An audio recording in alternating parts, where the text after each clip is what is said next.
Welcome to Navigating Hope, your compass to health empowerment.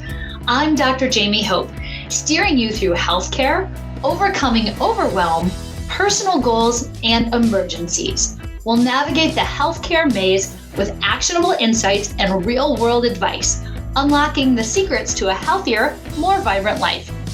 Join us to take control of your well-being and make informed decisions for your health and your future.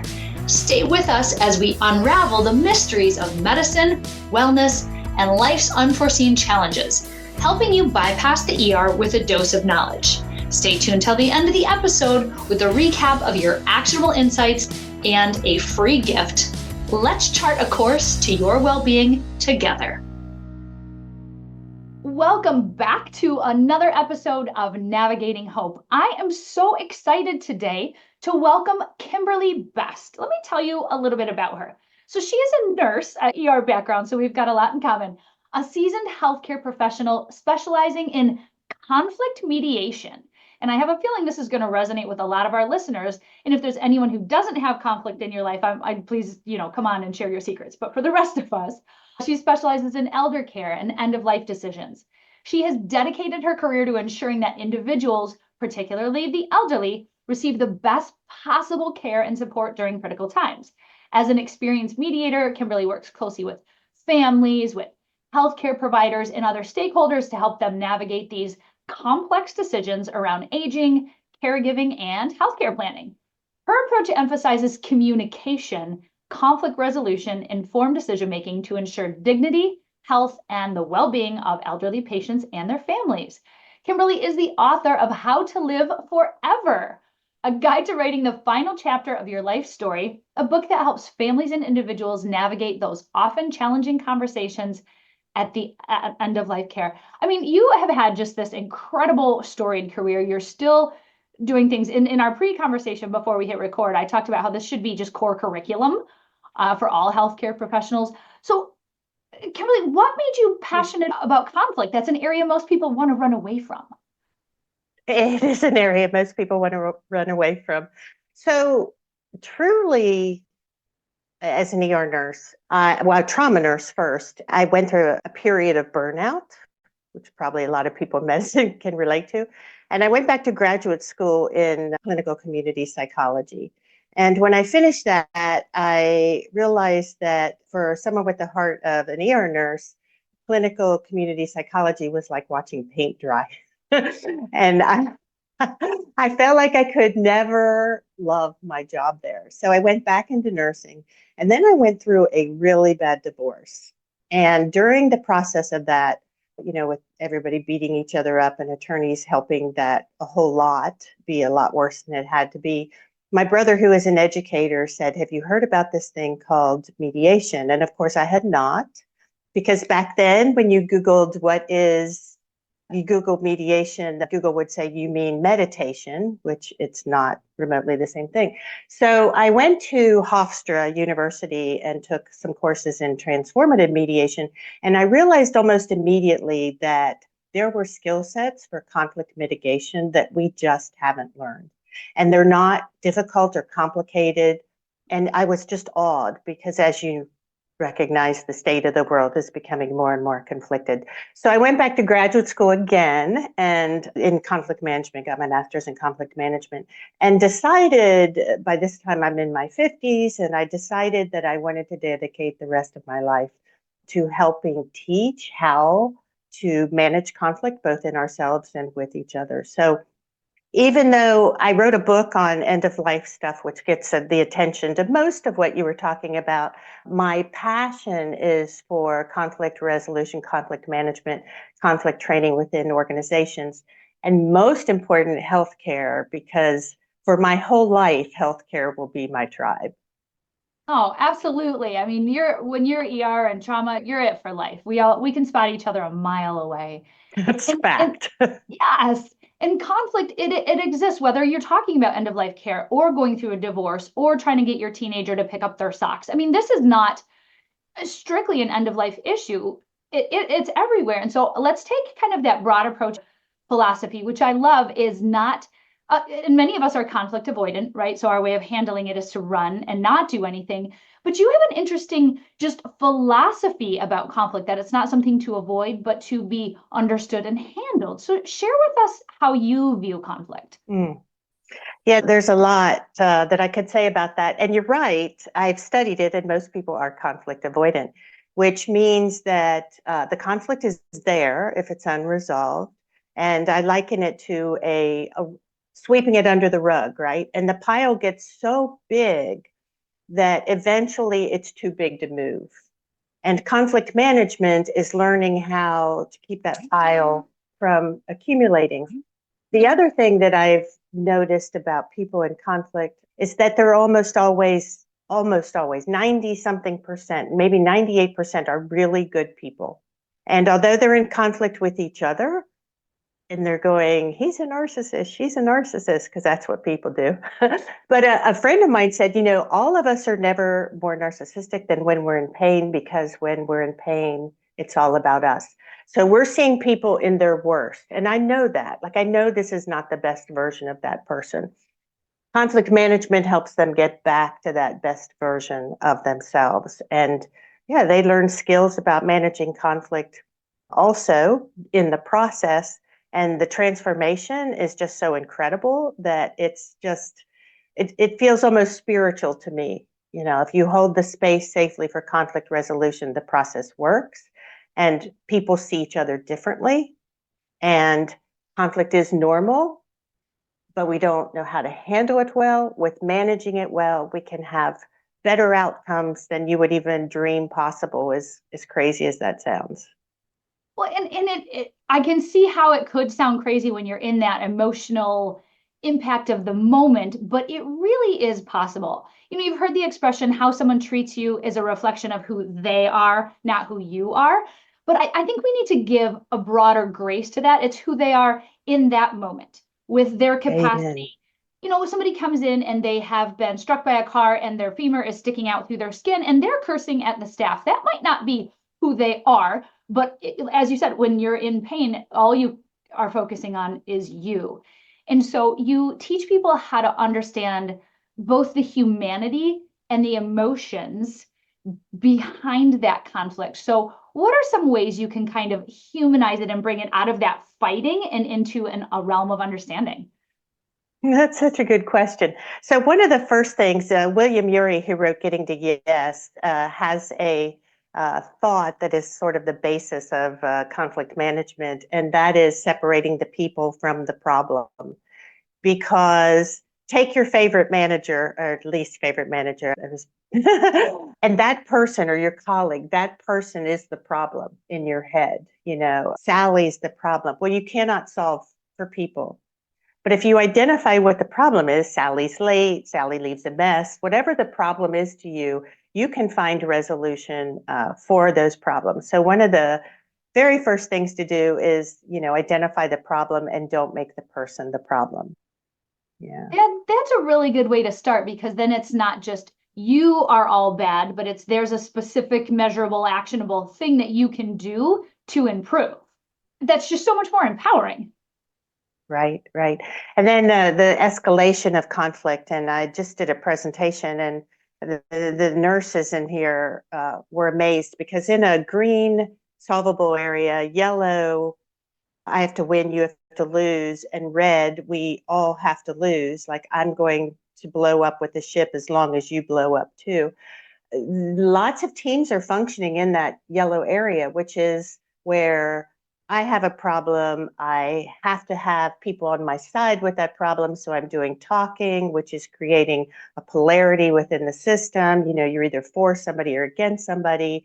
The story changes over time. The problem is no longer the problem. The person or the group of people are the problem.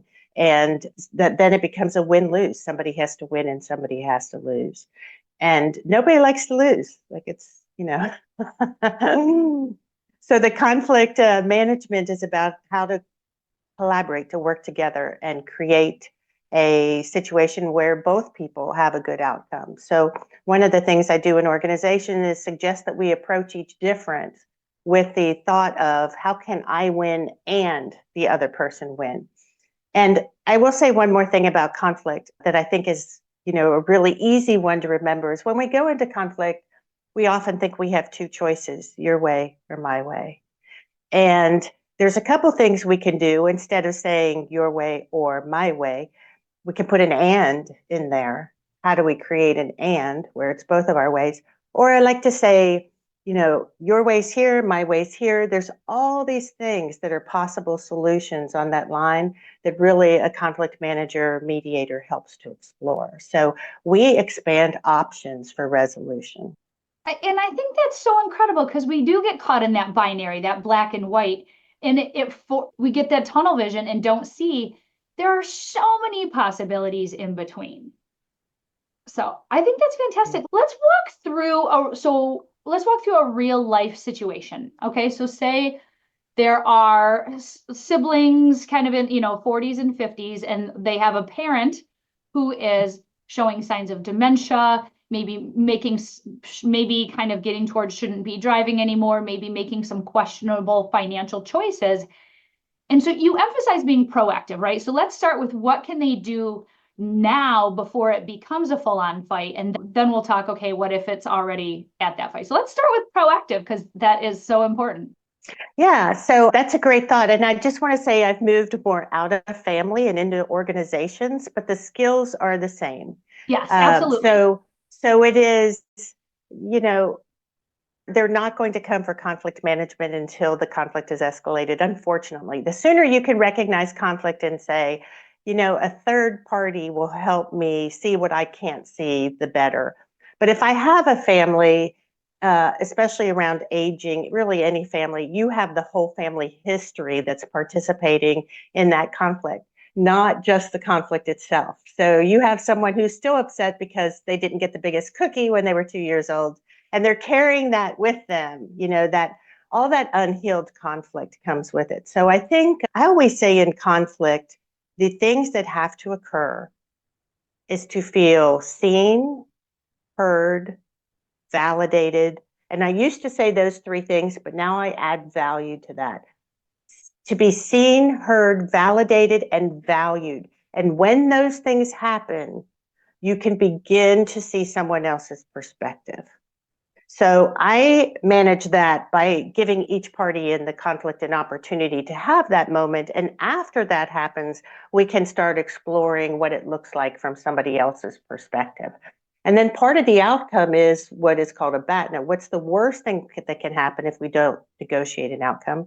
And, do you want something better? So unlike counseling, I think we're different than counseling because counseling goes back so much. We acknowledge the past, but we're very forward focused in, okay, these bad things did happen for sure, and they hurt you.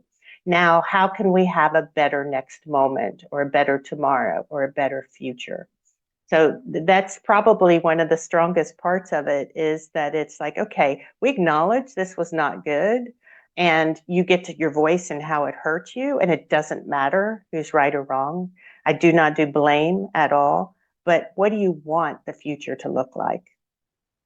And I really love the way that you frame that because being heard, being validated, being valued, those are essentially like the emotional kind of Maslow's hierarchy of needs, right? You don't really care what your hair looks like if your house is falling down, kind of thing. So, in order to get to those next steps of conflict resolution, so whether we're at our workplace, which I think this should just be mandatory in every healthcare setting, workplace, Starbucks, everywhere. So if we as an individual, so we're listening to this and we can't always affect what the other person is doing yet, we'll learn some of those skills, but what can we as an individual do to make sure the other person feels that, but also to express in a kind way that we also need those needs met, and here they are. Yeah, definitely it needs two people to feel that to move forward. So the answer to your question is it depends, which is a mediator's favorite answer. It really just depends. I think, well, another thing that William Ury says is, in any given conflict, the most difficult person is the one in the mirror. And I'm trying to think where that's not true, because we have assumptions, we have expectations, we have what Brene Brown calls the story we tell ourselves. And in the absence of facts, our brains are hardwired to make up a story. And that story has almost zero odds of being the right story because there are so many options. So that's one thing I find mostly that happens in conflict management is people find out that the story they told themselves is not actually what's going on. So just from an understanding. Then again, sometimes we can trade off, who's telling their story, but I've always set a space where that is a conversation has happened ahead of time where people feel that seen, heard, validated, and valued. If you're at work, I would recommend that one thing that is not helpful, or even in your family, wherever you are, one thing that is not helpful is to say, hey, I got a problem and here it is. We cannot just drop it on someone, because the response to that is usually going to be defensive or hostile. So we plant seeds. In conflict management, we're planting seeds. And when this is not in a passive aggressive sort of way, but it is setting you and the person up to win. So my strategy for going into a conflict, how can I preserve their needs and meet my own? And that's where the depends comes in. It depends on the situation for that. Yeah, and I think that makes, I mean, that's every situation, even in medicine. Patients will ask, well, how long is this going to take? Well, it depends, or is the trauma going to come in and throw everything? So that, I mean, there's that dynamic nature of it. I think for some of us, we have maybe not necessarily been socialized or had excellent practice at expressing our needs and are typically tend to do well at listening to others. Do you have any advice for some phrases that we could utilize so the other person knows, no, we are definitely hearing you, and we also it will help if we have an opportunity to share as well in a productive way? Yeah, I think with speaking to the needs problem, I will say that I have discovered that naming my needs has been the most challenging thing that I have not yet gotten good at. And I hear my grandkids talk about, I need this, I need to be hugged, and I'm like, don't let your children lose that, because somewhere in life we lose the ability, the okay to express our needs. And with the absence of knowing what we need, we're fighting. We're Don Quixote. We don't even know why we're fighting anymore. So when we can identify what we need, again, we can identify the solutions for that. And a little bit of a tangent, something I use religiously that anybody listening could pull up is John Gottman's anger iceberg. Because in conflict, what we typically see is somebody angry. And it's hard for all of us to relate to someone who is angry. But anger is just a broad brushstroke over a whole lot of emotions that we can relate to. Tired, hopeless, embarrassed, ashamed. I mean, just a lot of things. And when we can identify what's going on that feels like anger, those things underneath, then we can identify our needs. So if I'm tired, obviously I need rest. If I feel excluded, I need to find a way in. So when we look at people with anger, we don't have to stamp them, as an angry person, because as you said, we are who we are in the moment, but also to think in terms of what is really going on with this person. What are the underlying needs? And that's kind of the secret nugget to resolving the conflict, is figuring those out. So figuring it out for the other person and for ourselves, because it's a lot easier to get our needs met if we can name them. And you're so right, kids and even pets are the best at this. Like my big 80-pound fluffy monster rhinoceros of a dog who's super sweet, he'll come up and he'll rub up against you and he'll wag his tail. He is clearly saying, I want to be petted right now. And kids like, I need a hug, I need a snack, I need a nap.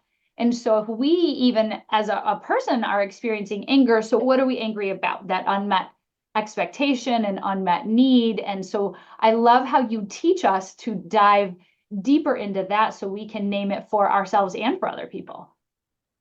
Yeah, and we all have triggers. That's the thing too. I love the biology of conflict, right? Like our brains are not hardwired to be our best friends in conflict. They're hardwired to preserve us. So I don't know. I do these stats. It's like 90% of our thoughts are in the past, and like 80% of our thoughts are negative.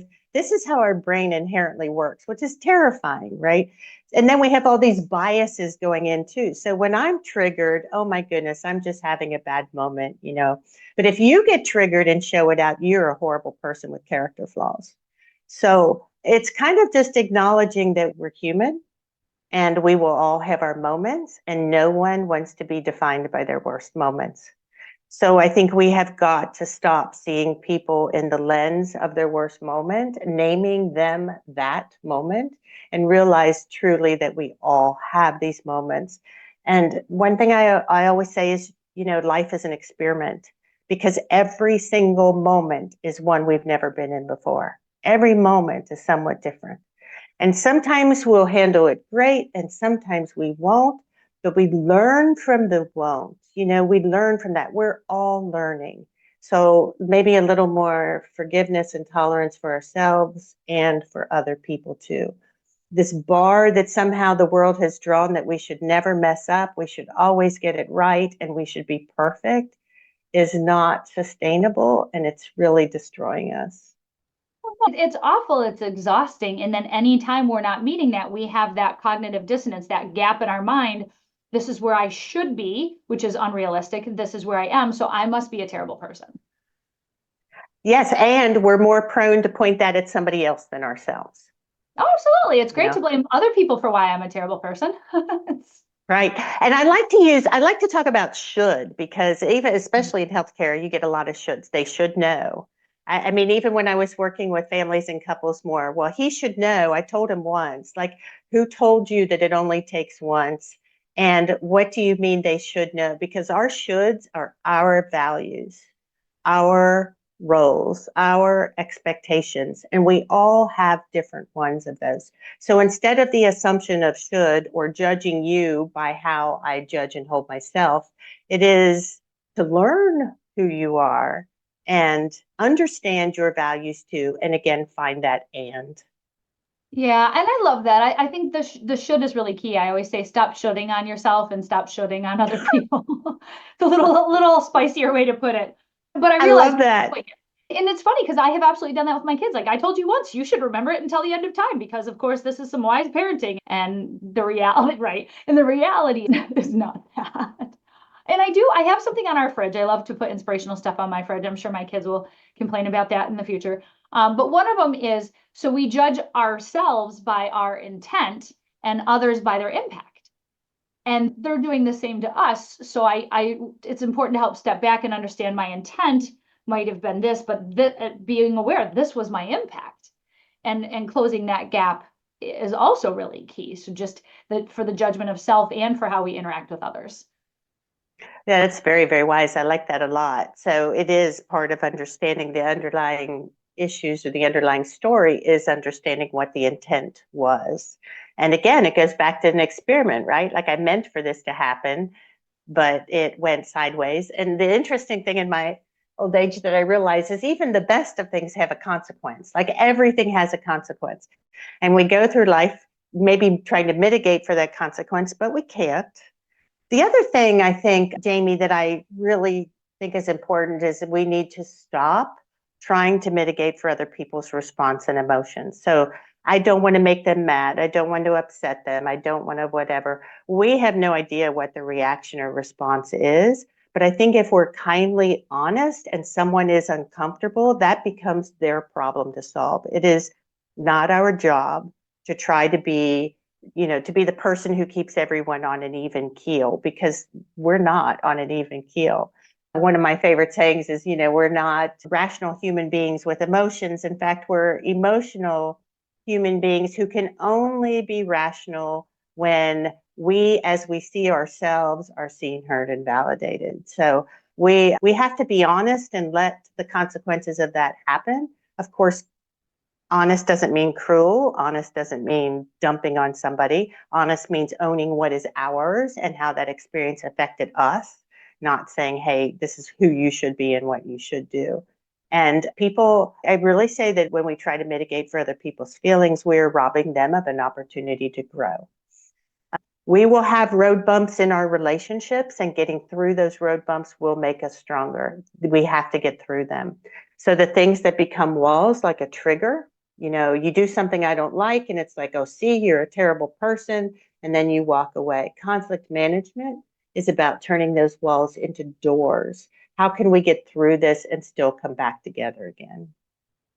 Oh my gosh, so much to unpack there. I felt that on a deep visceral level. So not trying to manage for other people's emotions, because that is certainly something that I still do. And I like that you used the word kind honesty, because some of us feel uncomfortable giving feedback. So instead of being honest, we don't say anything, which is dishonest.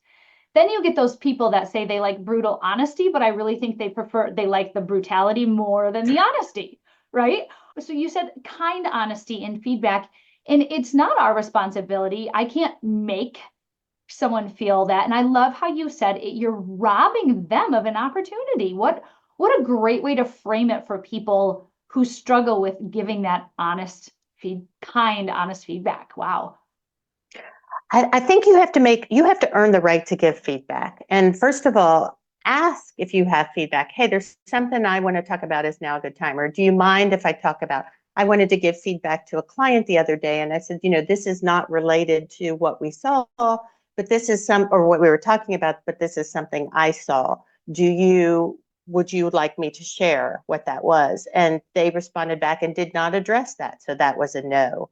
But as far as for feedback, we are banks, and this is another John Gottman thing. You have to pour into people in order to have the right to take out in the form of criticism or feedback. And criticism, I don't mean as a bad thing, I mean as an opportunity for growth. So very often, especially in a workplace, we haven't poured the positive in. We haven't built a relationship that is appreciative, honors what you've done right, just speaking good into you. 80% of the time, 8 out of 10 times, I need to put in, thank you for that, Dr. Hope, you did fantastic. Whatever it takes to build the relationship. Then I have earned the right to make withdrawals because there are things in there, right? But if we don't pour into the bank and we're just criticizing and pointing out what people are doing wrong, we're just taking, Yeah, and it's not going to be well received. No, and I've heard of the compliment sandwich, which is where you say something good and then give them what you're actually trying to say, and say something else good. And I could see your face, like, I don't like this either, because then I don't believe the thing on either end of that. And I can tell by your expression, you clearly don't. I mean, we would call it a shit sandwich. Like, it still doesn't taste good no matter how much bread you put on it, right? Yeah. So you're talking about genuinely pouring into the relationship in an honest and true way, not just doing this nonsense sandwich. Yeah. Well, I don't like that at all either, because that's just, I like what you said about it. It just seems so disingenuous, and you're only going to hear what's in the middle anyway. It is the practice of pouring that in regularly so that you can say, hey, Jamie, I had a problem with what happened. I had a problem with what happened, not you did something wrong. Can we talk about that problem? And then I often start that with, the story I'm telling myself around that. Like, you turn around and walked away. I saw you turn around, walk away. And so the story I told myself around that is that you're mad at me. Is there something going on? So I also use the phrase, the story I'm telling myself around something, because it's not blame, it's just, this is what's going on inside of me. And I have never, ever had pushback, knock on wood, using that. Now I've set myself up for failure, but using that phrase, the story I'm telling myself, or how I experienced that, so that I'm taking ownership of what that discussion is.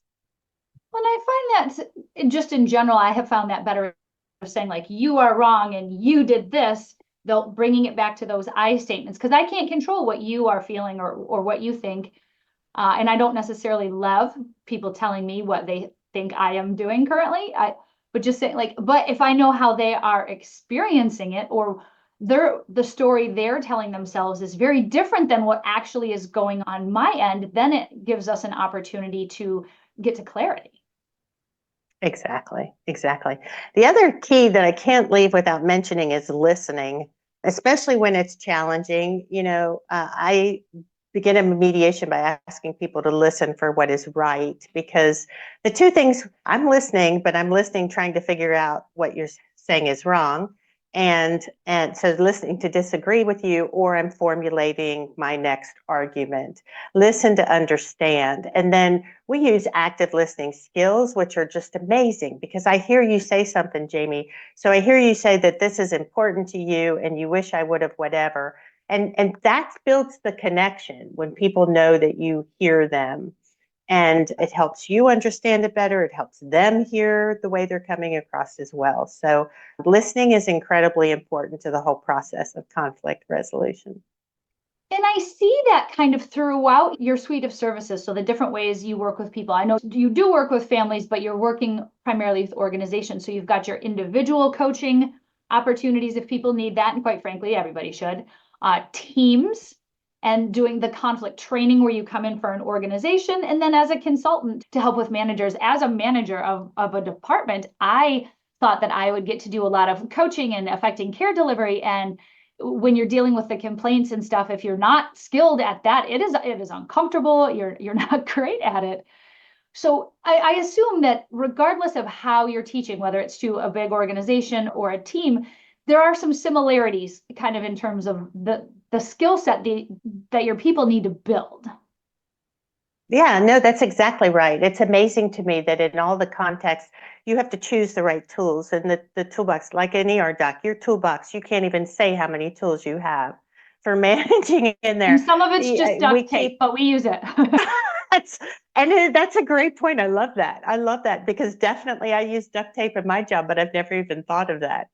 Yeah, that's very cool. But they are things that transcend everything from community problems to workplace to family. They're skills that are universally that work, that just are successful universally.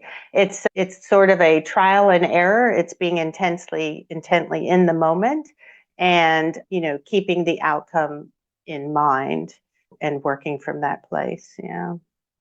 And I think so for our listeners, many of us are our parents. Some of us are in the sandwich generation where we're taking care of kids and a parent and working and just trying to interact with humanity right now. As you said, some people are just looking for all the things that are wrong in what you said and not in the things we agree. So, I mean, these skills, whether it's trying to make sure that dad doesn't drive anymore or trying to get your employee to show up on time, the tools in the toolbox, and you pull out the right one for the right thing, like you need the hammer here and this there, but this is a universally applicable set of tools. And I'm not kidding when I say this should just be curriculum, right? This should just be life curriculum.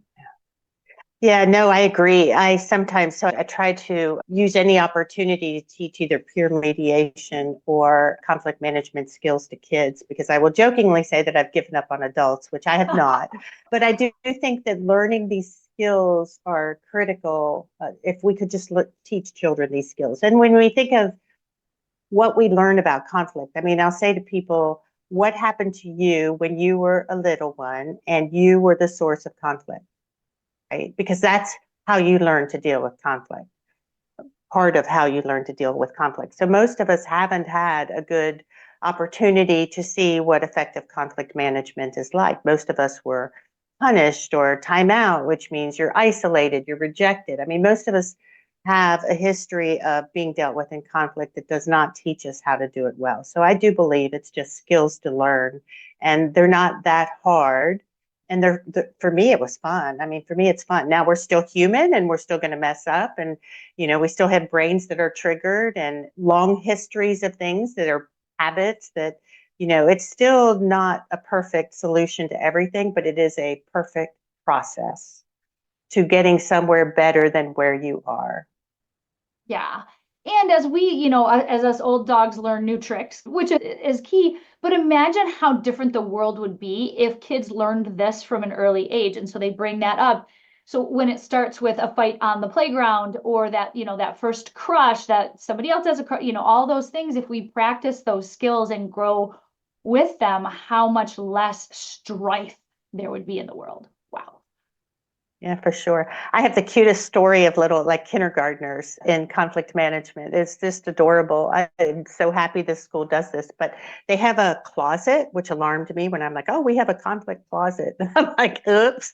But what happens is if these children have a conflict, say, somebody took your crayons, they have in this closet a wand and a stuffed animal. And I go over to the person in conflict and I say something like, the stuffed animal, George. George and I have something we want to talk to you about. I point the wand, right?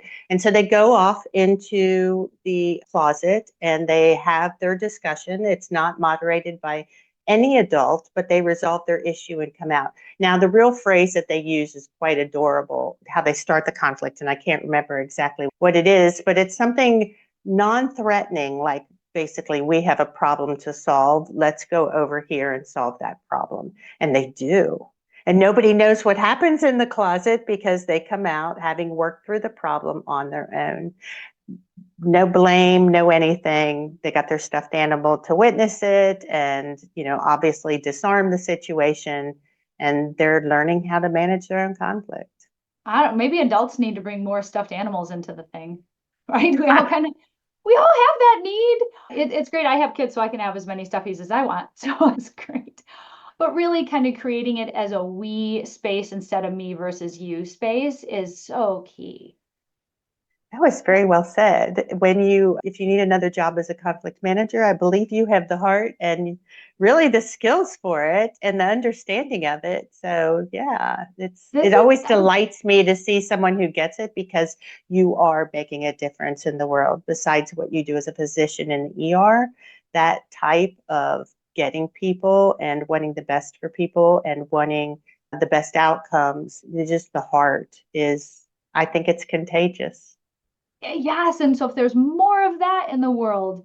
And so I've had a lot of fun diving into your website. First of all, any domain name that's easy to find and understand. So bestconflictsolutions.com, right? That's already a good win. But so you do interact with people in a lot of different ways, kind of depending on their needs. So what types of people are coming to you now, and how could anyone who's listening who is thinking, hey, I could use a brush up on this? What is the best way to interact with you? Because like I said, we all need these skills. Yeah, I agree. I think right now, as I said, it's more organizational, but I do get people who are stuck in conflict that just want a coach Yep. through that conflict. I do for the Los Angeles City Attorney's Office, their community police mediations too. I mean, we all know that there's issues between community and police that have caused Oh a yeah, rift. And absolutely. again, I almost always see people, good people on both sides, and having that conversation really just is transformational. So if you are stuck in conflict and want a better outcome, and you know, I just finished working with a business who left an incredible review. It just made me want to cry on my Google site. But they said this, the process wasn't easy, but it is so much easier than staying stuck in that conflict. And I guess I just heard my dad in my head say, nothing worthwhile is easy. I think it is worthwhile. I think you matter enough that finding a better way out of this, if it's weighing heavy on you and helping someone else find a better way out of this. We live in an era of estrangement and boundaries, which boundaries have become just walls, excuses to not have to resolve something sometimes. And we need one another. We need one another. And I think if we can figure out how to connect and see each other for what we have in common, I want to leave you with something that I just believe so much. And that is, just because I don't agree with you doesn't mean I'm against you. Oh It my means gosh, I'm, that alone, it means especially for I'm an election different than year. you. It means I'm different than you. It means I'm me. It means my biology, my life experiences have created this person. And if I had your biology and your life experiences, I would be doing exactly what you're doing. So yeah, just because I don't agree with you doesn't mean I'm against you. It means I'm different than you. What an incredible message. That's something that should be on billboards and t-shirts and really internalize that, because you see people fighting on social media, which has just got to be the biggest waste of time imaginable, because all it does is entrench the other person deeper against you. And I always thought that was kind of bizarre. So we're not always all going to agree. but it doesn't mean we have to be against each other. And I like this on your website too. I like the blog articles because they are resources for people who are thinking, gosh, I want to continue these skills. I want to continue to interact with this. I want to grow with this. So there's lots of ways that you can do it, whether they interact with you directly. Start by reading some of the blog things. We really want to point the world to this set of skills and mindset. I think that's so key. That's awesome. Even for me, when you're the one in the conflict, I like to say I'm really good at my job, and I'm not being ridiculous. I am. I love my job and I'm good at it, unless it's my own conflict. Because Wait, so you're a human being too? What? I am. I like to tell a story. My 16-year-old, well, he was 16 then, he's 22 now, but I was tucking him in one night and yeah, his room was a mess. And I'm like, what's this? And he's like, what? And I'm like, this. And he's like, I don't see anything. And for me, it's a trigger to know a reality that someone else denies. So instead of picking up his pillow and putting it over his face, I turned around and walked out of the room, which is not a good way to resolve conflict. That's not. Walking away is not a good way to resolve conflict. And as I'm walking down the steps, I hear a voice say behind me, and you call yourself a conflict manager. And I loved Oh, that. I loved that because it reminded me how hard it is when we're the ones that are in conflict, right? Which, yeah. I mean, it was humbling. So I have my third parties that I go to help me see what I can't see when I'm in conflict. Yes. Well, and thank you for humanizing that because we all see an expert like you. You're a thought leader, a results leader in this space, and that you still need to go back to the toolbox and use your own tools. And I have so much more respect for people who talk about, hey, I'm not perfect at this either. And I have to use the tools that I teach, or I wouldn't make it through my day without it. So that is really helpful. Yeah, I completely understand. Sometimes it's like I don't want to use the tool. I just want to be, I just want to be stomp my mad. foot and be exactly. Exactly. But then I'm like, oh, craps. Yes. You When you know, have more pressure than the average person with your expertise, you're like, ah, darn it, now I got to go use my stupid tools. All right, here we go. that's But then you exactly right. do, and you feel better. So, well, The thing that gets me back to that is wanting to stay in relationship with the people. Like at the end of the day, the relationship has to matter more than being right. And we've all heard that, but I mean, it's true. It's true. And my kids have taught me how to be wrong.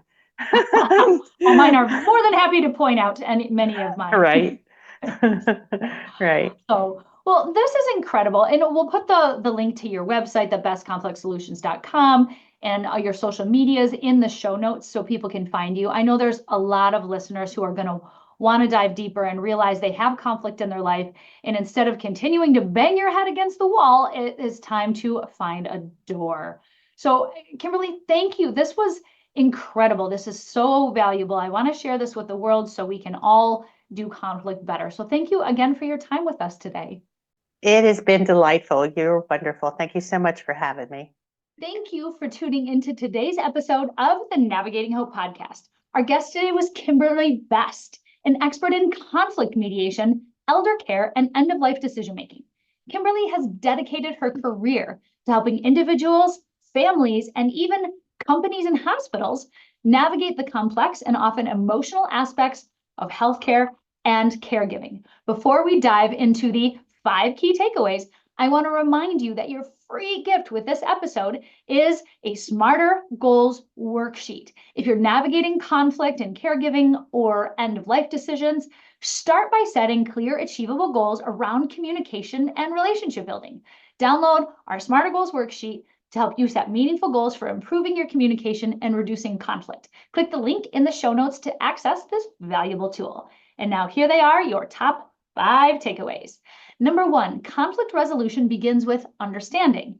Kimberly shared that conflict often arises from misunderstanding or unmet needs. By approaching conflict with empathy and focusing on understanding the underlying emotions, we can transform adversarial interactions into constructive conversations. Number 2, separate the person from the problem. One of the foundational principles Kimberly teaches is to focus on the issue rather than blaming the individuals. This shift allows for problem solving that respects all parties involved and leads to healthier, more productive relationships. Number 3, the importance of being seen, heard, and valued. In any conflict, people need to feel validated and valued. Kimberly emphasized that offering acknowledgement, even without full agreement, can pave the way for mutual respect and understanding, which are essential in caregiving and end-of-life discussions. Number 4, managing family dynamics in elder care. Caregiving decisions, especially around aging and end-of-life care, are often complicated by long-standing family dynamics. Kimberly advises families to address unresolved issues early, creating space where each person's voice is heard and respected. And number 5, Kimberly encourages kind honesty, giving feedback and expressing needs without causing unnecessary harm.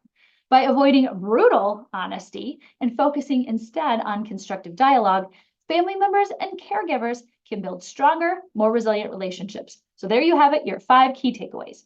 Listen, conflict is a natural part of life, but with the right approach, it doesn't have to be destructive. By focusing on empathy, respect, and clear communication, we can build relationships that withstand the challenges of caregiving and end-of-life care. Stay compassionate, stay communicative, and as always, keep navigating your journey with hope. Thank you for tuning into Navigating Hope with me, Dr. Jaime Hope. It has been an honor to navigate the realms of health and wellness with you today. Remember, in the journey toward a healthier life, knowledge is your compass. If you enjoyed our time together, please share, like, and subscribe to Navigating Hope. Join us next week where we'll continue to empower your health journey, arming you with the wisdom to navigate life's challenges and keep the emergency room in your rearview mirror.